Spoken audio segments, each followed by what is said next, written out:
देखकर मुझे बेहद खुशी हुई है। पिछली बार आप व्हील चेयर पर आए थे।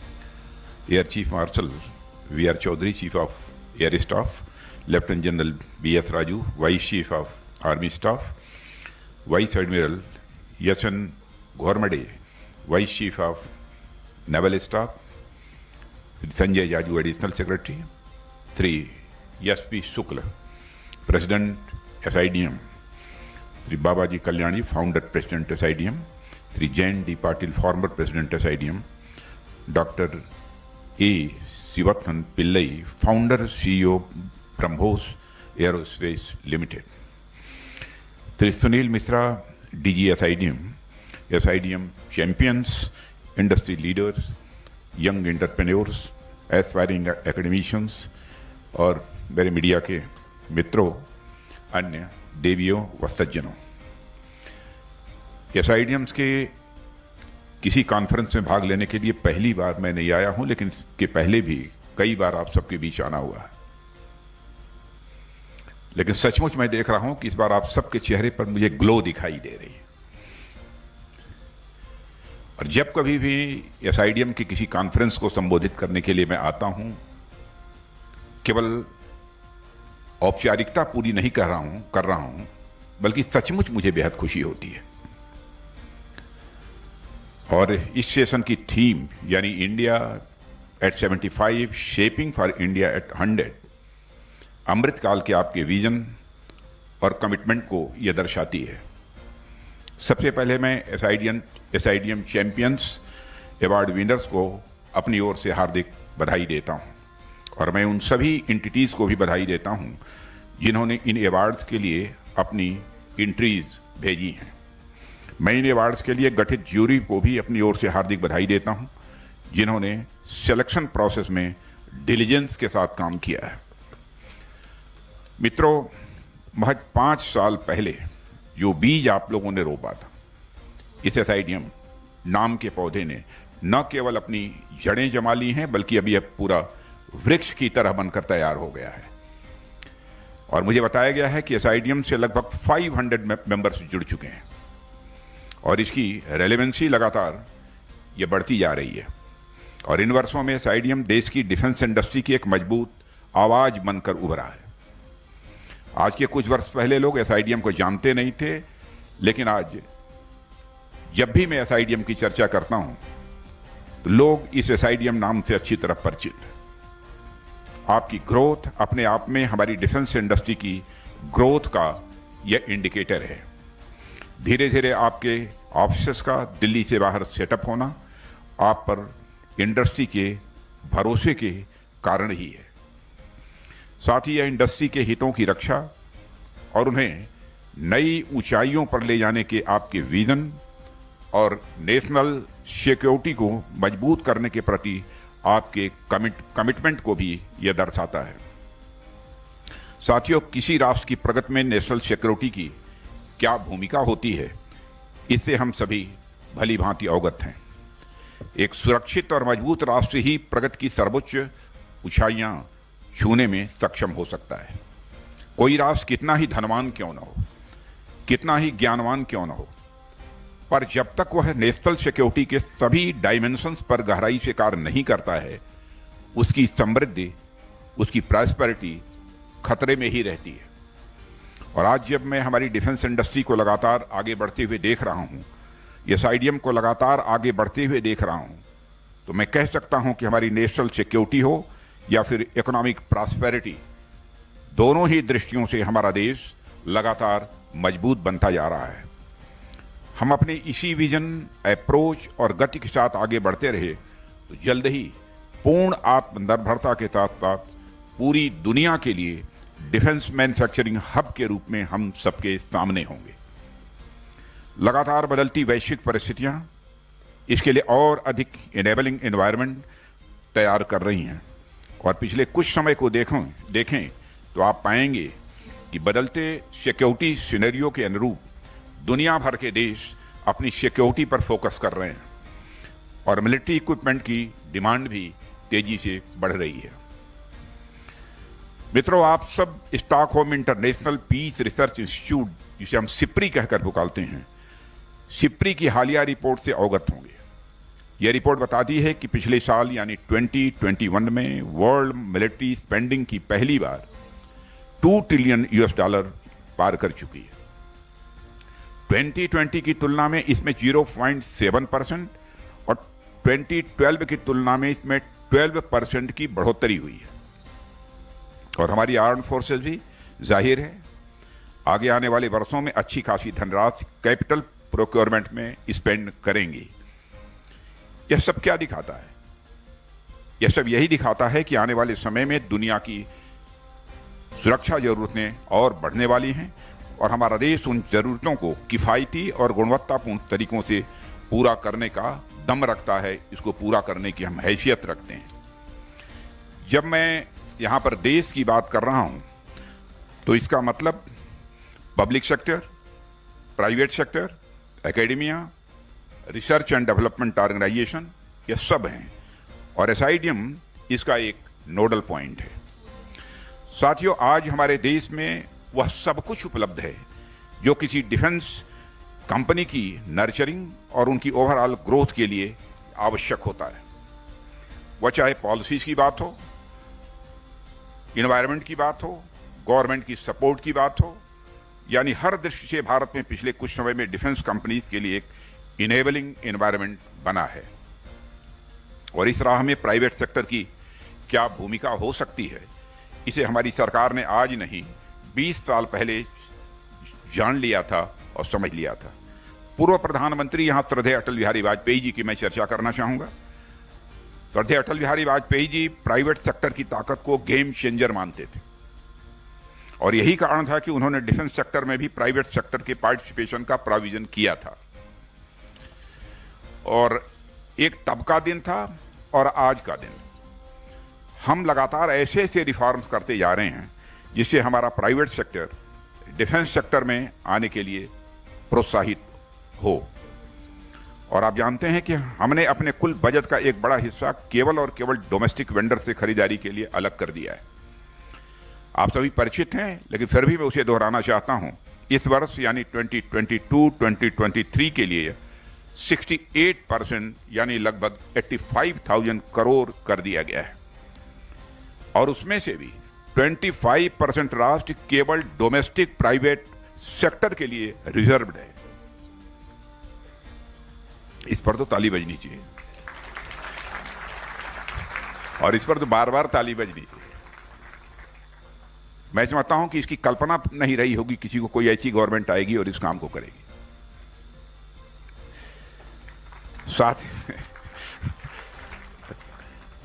साथ ही सरकार ने defence research and development budget का 1/4 हिस्सा industry led research and development को डेडिकेट करने का भी निर्णय ले लिया है।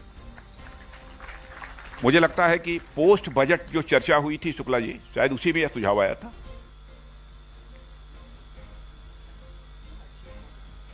ना वो तो हो गया, ये तो मालूम है मुझे, लेकिन शायद सुझाव उसी समय आया था या क्या था, मुझे पूरी तरह से याद नहीं है। अच्छा हाँ, आप ही लोगों ने दिया। हाँ, अच्छी तरह याद है मुझे। इससे भारत में नई नई डिफेंस टेक्नोलॉजीज के इनोवेशन की राह भी अब प्रशस्त हो रही है। रक्षा मंत्रालय ने 309 डिफेंस आइटम्स की 3 पॉजिटिव इंडिजिनाइजेशन लिस्ट भी जारी कर दी है, जो एक टाइम लाइन के बाद हमारे देश में ही ये निर्मित होंगे। और इसी तरह के 3 list defence public sector undertakings द्वारा भी जारी की गई हैं, जिसमें नंबर सुनिए, जिनमें 3,700 से अधिक लाइन रिप्लेसमेंट यूनिट, सब सिस्टम्स और अन्य कंपोनेंट्स हैं।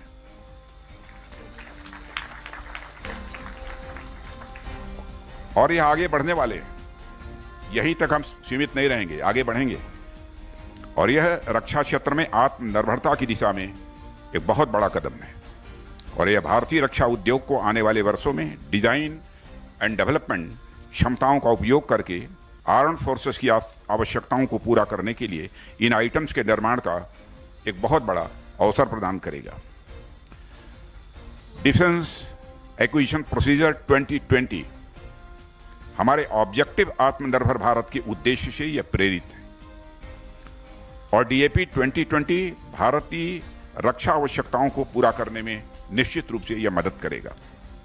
इसी तरह हमने स्ट्रेटेजिक पार्टनरशिप मॉडल के माध्यम से लड़ाकू विमान, हेलीकॉप्टर, टैंक और सबमरीन सहित मेगा डिफेंस प्रोग्राम के निर्माण के भी ये अवसर खोले हैं और ये आने वाले वर्षों में हमारी निजी कंपनियों का कद बढ़ाने और उन्हें ग्लोबल जायंट्स बनाने में मदद करेंगे, ऐसा मेरा विश्वास है। साथियों, इनोवेशन फॉर डिफेंस एक्सीलेंस यानी आईडेक्स ने डिफेंस और एरोस्पेस सेक्टर में इनोवेशन और टेक्नोलॉजी डेवलपमेंट के लिए एक इकोसिस्टम का भी निर्माण किया है और इसके पोटेंशियल को देखते हुए इसके तहत दी जाने वाली ग्रांट अब 10 करोड़ तक बढ़ा दी गई है और वर्ल्ड क्लास टेक्नोलॉजीज के एक्सेस को ध्यान में रखते हुए सरकार ने रक्षा क्षेत्र में कंपनियों के लिए ऑटोमेटिक रूट के माध्यम से 74% तक और गवर्नमेंट रूट द्वारा 100% तक एफडीआई को बढ़ाया है, आप सबकी जानकारी में है। और मुझे कहते हुए निश्चित रूप से बेहद खुशी है कि हमारी आर्म्ड फोर्सेज ने आत्मनिर्भरता के प्रयास को पूरे जोश के साथ समर्थन दिया है। क्योंकि मैंने कभी कभी चर्चा सुनी, जब मैं प्रारंभ में जब डिफेंस मिनिस्टर बना था, उसमें लोग कहते थे साहब सर्विसेज की तरफ से अड़चन आती है। एक दो लोगों ने मुझे बतलाया था, लेकिन मैं कह सकता हूं कि सर्विसेज का पूरा सहयोग इसमें प्राप्त हो रहा है, पूरा समर्थन प्राप्त हो रहा है और इन सभी उपायों के परिणाम स्वरूप इंडिजिनस डिफेंस इंडस्ट्री को दिए जा रहे कॉन्ट्रैक्ट्स की संख्या में वृद्धि हुई है। साथियों, सरकार द्वारा उठाए गए कदमों के परिणाम आज हमारे सामने हैं। जैसा कि मैंने प्रारंभ में ही कहा, एसआईडीएम के साथ 500 मेंबर्स का जुड़ना इन्हीं पॉलिसीज का ही परिणाम है। 10,000 से ऊपर एमएसएमईज का डिफेंस सेक्टर से जुड़ना इन्हीं के परिणाम है। आज डिफेंस सेक्टर में research and development, startups, innovation और एम्प्लॉयमेंट बढ़ा है। यह सब इन्हीं के परिणाम है और यह हम सब के लिए बड़ी खुशी की बात है कि 7-8 साल पहले तक हमारा डिफेंस एक्सपोर्ट्स जो कुल जमा 1000 करोड़ रुपए हुआ करता था, बामुश्किल 900 करोड़, 1000 करोड़ रुपए हुआ करता था, आज वह बढ़कर 13,000 करोड़ तक पहुंच गया। नाम तो नहीं बतलाऊंगा, लेकिन आज आपको यह भी कहना चाहता हूं कई 1000 करोड़ के ऑर्डर और मिल चुके हैं, वो एक्सपोर्ट करने जा रहे हैं, लेकिन उसकी अभी डिस्क्लोज नहीं करूंगा उसको। हमारे डिफेंस सेक्टर का आगाज अगर ऐसा है तो अंजाम कैसा होगा इसकी आप कल्पना कर सकते हैं। हमें बस चरैवेति यानी चलते रहो कि सिद्धांत पर बिना थके बिना थमे बस हमें चलते रहना है। हम कब दौड़ने लगेंगे और कब उड़ने लगेंगे हमें पता भी नहीं चलेगा, लेकिन चलते रहिए। हमारे डिफेंस सेक्टर ने तो अब अपने पंख फैलाने शुरू किए हैं। अभी सामने तो एक लंबी उड़ान बाकी है और उड़ान बाकी है तो उस उड़ान में हमारे एयरफोर्स के यहां पर एयर चीफ मार्शल बैठे हैं, सब सारे लोग रहेंगे। अब तो नापी है बस मुट्ठी भर जमीन, अभी तो सारा आसमान बाकी है। और हमने 2025 तक डिफेंस मैन्युफैक्चरिंग में 1.7 लाख करोड़ रुपए के टर्नओवर का लक्ष्य रखा है। 1.75 लाख करोड़ रुपए के टर्नओवर का हमारा टारगेट है और इसमें एरोस्पेस और डिफेंस गुड्स एंड सर्विसेज से 35,000 करोड़ का एक्सपोर्ट भी शामिल है। इस लक्ष्य को प्राप्त करने के लिए निश्चित ही एसआईडीएम की बड़ी भूमिका होने वाली है। बिना आपके रोल के, बिना आपके सहयोग के संभव नहीं है। और साथियों, मैं एक दो बातें और आपके सामने रखना चाहूंगा। अभी कुछ दिनों पहले मैंने देखा कि डिफेंस कंपनीज स्टॉक मार्केट में गजब का शानदार परफॉर्मेंस कर रही हैं, बहुत बढ़िया परफॉर्मेंस कर रही हैं और उनके शेयर्स लंबी छलांगे लगा रहे हैं। और हालांकि शेयर मार्केट की उठापटक के बारे में निश्चित तौर पर कुछ कहा नहीं जा सकता, बराबर अनसर्टेनिटी रहती है, फिर भी कंपनीज का बढ़ता मार्केट वैल्यूएशन यह क्या दिखाता है? यह दिखाता है कि राष्ट्रीय सुरक्षा में जो कंपनियां अपना योगदान दे रही हैं, राष्ट्र उन पर भरोसा कर रहा है। इसलिए शेयर मार्केट में यह आपको उछाल देखने को मिलता है। हमारी सर्विसेज इन पर भरोसा कर रही है, बड़े इन्वेस्टर्स और आम जनता इन कंपनियों पर भरोसा कर रही है। जरूरत है तो अपने आप को खड़ा करने की, बेहतर प्रोडक्ट्स और सर्विसेज प्रोवाइड करने की और देश का भरोसा और अधिक जीतने की।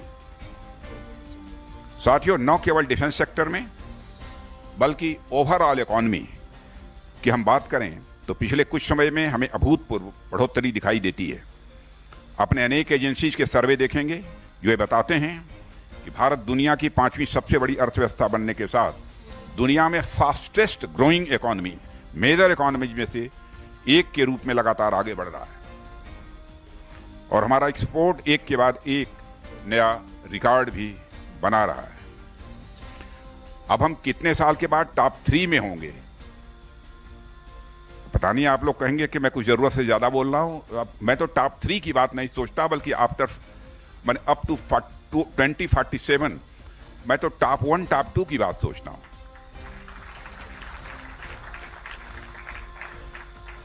भाई, आज के 10-12 साल पहले हमारी इकॉनमी टॉप 11-12 में थी ना, मैं गलत तो नहीं कह रहा हूं? और आज 5th पर आ गई 10-11 वर्षों के अंदर। क्यों शुक्ला जी? तो 20 अभी 25 साल का समय हमारे पास है, अमृतकाल का, 2047 का। तो इस पॉसिबिलिटी को भी रूल आउट नहीं किया जा सकता कि हम टॉप 2 में हों अथवा टॉप इकॉनमी होंगे इस वर्ल्ड की। कुछ भी हो सकता है, लेकिन कॉन्फिडेंस के साथ हम सब लोगों को आगे बढ़ने की जरूरत है। आप सब अवगत हैं कि इनकम टैक्स हो और एक इस पिछले फाइनेंशियल ईयर में हमने 418 बिलियन डॉलर का एक्सपोर्ट किया और आगे भी इसमें बढ़ोतरी की संभावना है। आप सब अवगत हैं कि इनकम टैक्स हो या फिर जीएसटी, इनका जितना रिकॉर्ड कलेक्शन हुआ है इसके बारे में अब तक सोचा भी नहीं गया था। और इस फाइनेंशियल ईयर के फर्स्ट क्वार्टर में हमारी जीडीपी ग्रोथ 13.5% रिकॉर्ड की गई है। पिछले कुछ वर्षों में भारत दुनिया के लिए एक पसंदीदा और भरोसेमंद इन्वेस्टमेंट डेस्टिनेशन या बनकर उभरा है। और ऐसा केवल मैं नहीं कह रहा हूं, दुनिया की बड़ी बड़ी एजेंसीज और ग्लोबल बिजनेस लीडर भी इस बात को मानते हैं। और बीते फाइनेंशियल ईयर में भारत ने 83.57 बिलियन यूएस डॉलर का अब तक हाईएस्ट एफडीआई इनफ्लो रिकॉर्ड किया है। और आप सभी जानते हैं कि जब कोई बिजनेस हाउस किसी कंट्री में इन्वेस्ट करता है तो बहुत सोच समझ कर इन्वेस्ट करता है, बहुत जांच परख कर तब इन्वेस्ट करता है। वह देश की संभावनाएं और अवसरों को देखकर ही इन्वेस्ट करता है। ऐसे में यह रिकॉर्ड एफडीआई इनफ्लो हमारी इकोनॉमी के लिए निश्चित ही बहुत ही एक अच्छा संकेत है, बहुत ही शुभ संकेत। और साथियों, आप लोगों को लग रहा होगा कि ये सब बातें मैं यहां क्यों कह रहा हूं। मैं जानता हूं कि इन सब सारी बातों से आप सभी परिचित हैं, और मैं परिचित हैं, मैं कह सकता हूं कि मुझसे अधिक जानते हैं। कहना मैं यह चाहता हूं कि पूरी दुनिया भारत में इन्वेस्ट करने के लिए आगे आ रही है। उसे भारत एक अट्रैक्टिव इन्वेस्टमेंट डेस्टिनेशन लग रहा है और यह दिखाता है कि आप सबने जिस गति से अब तक की जर्नी तय की है, अब उससे कहीं तेज गति से आगे बढ़ने का समय आ गया है। आप देखें तो तमाम पॉलिसीज में आपके इंटरेस्ट को देखते हुए आपके सजेशंस लिए गए हैं और उन पर कार्रवाई भी की गई है। केवल सुझाव ही नहीं लिए गए हैं बल्कि उस पर कार्रवाई भी गवर्नमेंट ने की है। पोस्ट बजट वेबिनार में भी एसआईडीएम के अनेक सुझावों को हमने शामिल किया है। सरकार ने देश में 2 डिफेंस इंडस्ट्रियल कॉरिडोर्स तैयार किए हैं। उसमें भी आप सभी ने जो सुझाव दिए उन्हें भी यथासंभव शामिल किया गया है। यानी ये कॉरिडोर्स आपकी अपेक्षा के बिल्कुल अनुकूल हैं। आप लोगों द्वारा इन कॉरिडोर्स में अच्छा खासा इन्वेस्टमेंट किया गया है, पर जैसा कि मैंने कहा, अब वक्त आ गया है कि हमारी इंडस्ट्री इसमें और अधिक इन्वेस्ट करें और सहभागिता के साथ वो सामने आए। इन कॉरिडोर्स में इन्वेस्टमेंट करें और अपना और इन कॉरिडोर्स का दोनों का विस्तार करें। केवल कॉरिडोर्स का ही विस्तार न करें बल्कि अपना भी विस्तार करें। इसी तरह सृजन पोर्टल को भी आप देखें। इंडियनाइजेशन को बढ़ावा देने के लिए इसे 14 अगस्त 2020 को लॉन्च किया गया और पोर्टल पर अब तक 22,000 से अधिक आइटम्स प्रदर्शित किए जा चुके हैं। यह एक पॉजिटिव साइन है कि इंडस्ट्रीज ने इसमें से मोर देन 5,000 आइटम्स के इंडिजनाइजेशन में अपनी रुचि भी दिखाई है। इसके लिए मैं आप सबको अपनी तरफ से बधाई देता हूं। वैसे तो यह एक अच्छी संख्या है, पर मैं समझता हूं कि इसमें भी हमारी इंडस्ट्री को और अधिक दमखम के साथ आगे आने की जरूरत है। साथियों, एसआईडीएम एक इंडस्ट्री एसोसिएशन है। इसे मैं गवर्नमेंट और इंडस्ट्री के बीच एक ब्रिज के रूप में देखता हूं, और जैसा कि हम जानते हैं कि ब्रिज कभी एक तरफा नहीं होते हैं, मैं आपके रोल को भी दो तरफा देखता हूं। पहला तो यह कि आप इंडस्ट्री की कोई समस्या हो, उनकी कोई अपेक्षा हो, तो उससे सरकार को अवगत कराएं। बिना मतलब का कोई नियम कानून है, कोई कागजी कार्रवाई है जिसका कोई औचित्य नहीं है, कोई मतलब नहीं है, मल्टी लेयर्ड क्लियरेंसेज आदि हैं, लॉ एंड ऑर्डर संबंधित इश्यूज हैं, या इसी तरह की और यदि कोई बात है तो उससे आप हमें अवगत कराएं। सरकार उन पर विचार करेगी और उनका यथासंभव समाधान भी करेगी, यह मैं आपको आश्वस्त करना चाहता हूं। पर इसके साथ ही आपका एक और भी रोल है जिसे मैं उतना ही महत्वपूर्ण समझता हूं, और वह रोल है कि इंडस्ट्री से सरकार और समाज क्या अपेक्षा रखती है। उस अपेक्षा के अनुरूप आप सभी मिलकर काम करें, और इंडस्ट्री की रिस्पांसिबिलिटी जितनी अपनी बैलेंस शीट के प्रति होती है, उतनी ही रिस्पांसिबिलिटी समाज और राष्ट्र के प्रति भी होती है। ऐसे में आप यह सुनिश्चित करें कि आप राष्ट्र को बेहतरीन और किफायती प्रोडक्ट्स दें। आप अपने सभी स्टेक होल्डर्स, चाहे वे आपके क्लाइंट्स हों या कर्मचारी या फिर आपकी इस्टेब्लिशमेंट के आसपास स्थित कम्युनिटी, आप उनके हितों का भी पूरा ध्यान रखें। वैसे मैं मानकर चल रहा हूं, मैंने कह तो दिया, लेकिन आप रखते ही होंगे, मेरा पूरा विश्वास है। क्योंकि जिस ऑर्गेनाइजेशन में कर्मचारियों को, काम करने वाले लोगों को तकलीफ होती है, वह ऑर्गेनाइजेशन लंबे समय तक सर्वाइव नहीं कर पाता। क्योंकि आप लोग सर्वाइव ही नहीं कर रहे हैं, बल्कि लगातार इंप्रूव करते जा रहे हैं। इसलिए मैं आश्वस्त हूं कि निश्चित रूप से आप अपने कर्मचारियों की भी चिंता करते होंगे। काम करने वाले जो लोग हैं उनकी चिंता करते ही होंगे। आपकी सप्लाई चेन में जो एमएसएमईज और वेंडर्स हैं, उनको टाइमली पेमेंट करें। इन्वायरमेंट का ध्यान रखते हुए क्लीन टेक्नोलॉजी के इस्तेमाल को बढ़ावा दें। इनलाइटेंड कारपोरेट सिटीजन के तौर पर कारपोरेट सोशल रिस्पांसिबिलिटीज का भी निर्वहन करें, सीएसआर। सरकार और इंडस्ट्री एक दूसरे का पूरक बने, और आइए हाथ पकड़कर हम और आप लंबी दूरी की यात्रा तय करें। अकेले ही मत चलिए, गवर्नमेंट और हम और आप, आइए दोनों हाथ मिलाकर लंबी दूरी की यात्रा तय करें। मुझे पूरा विश्वास है कि एसआईडीएम इस सिनर्जी को नेक्स्ट लेवल तक ले जाने में अपनी महत्वपूर्ण भूमिका का निर्वाह करेगा।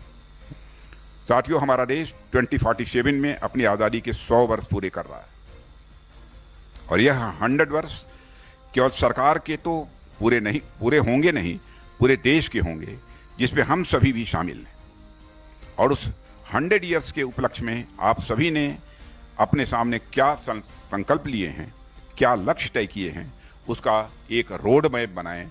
यह मैं आपसे अपेक्षा करता हूं। कुछ कदम आप बढ़ें और कुछ कदम हम बढ़ें, और साथ मिलकर अपने राष्ट्र को नई ऊंचाइयों पर ले जाएं।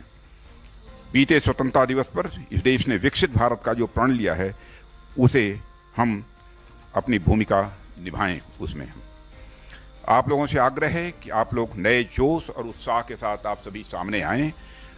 पूरी अनुकूलता है, रिसर्च एंड डेवलपमेंट में इन्वेस्ट करें, नई नई टेक्नोलॉजी और प्रोडक्ट्स लाएं।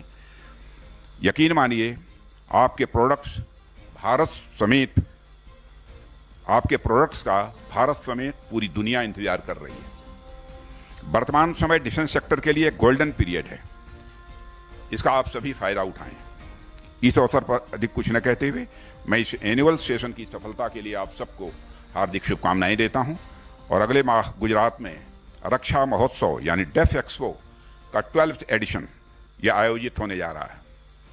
आप सभी इसमें पूरे जोश खरोश के साथ पार्टिसिपेट करें, यह हमारी आप सबसे निवेदन है। और हम सभी लोगों की अगली मुलाकात संभवतः डेफ एक्सपो गुजरात में ही होगी। मैं आपके भविष्य के प्रयासों की सफलता के लिए अपनी हार्दिक शुभकामनाएं देते हुए और आप सबको धन्यवाद देते हुए कि आपने इस कॉन्फ्रेंस में मुझे आमंत्रित किया, अपना निवेदन यहीं पर समाप्त करता हूं। आप सबको बहुत बहुत धन्यवाद।